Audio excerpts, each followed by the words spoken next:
How can you use Translator in the iPhone keyboard? Let me show you how I would personally use it. If it's your first time on Foxtecc, subscribe so you don't miss videos like this one. So the Apple built-in keyboard doesn't have such features, and that's why we need to look for alternatives.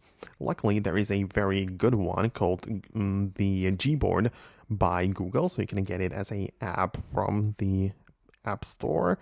You can download it, it's freely available, and using this keyboard, if you make sure that you add it and install it, it's going to guide you through it, so you gotta give it access, to be installed on your phone. But once you install it, and then whenever you go to any text field, you can switch from the built-in Apple keyboard to the Gboard one, right? And when you switch there, this is going to give you more options. So it's naturally a regular keyboard which you can use to type, but there are also some features above it, right? So you can tap on the G icon and there is going to be the translate, right? So you can tap on it like this and you can choose the languages right here, and you can type into the actual keyboard, and once you hit translate, that is going to be put into the text field.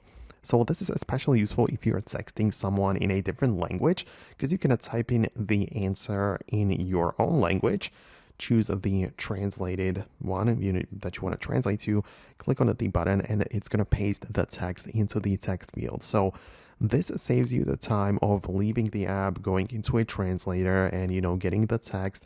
So that's how you can utilize it inside of your inside of the actual keyboard already, right? And even if you prefer the Apple one, you can always switch back to the Apple keyboard once you are done with the translation. So that is definitely something that you can do. So honestly, I really hope that I was able to help you out with it. In case of any further questions, leave them below in the comments.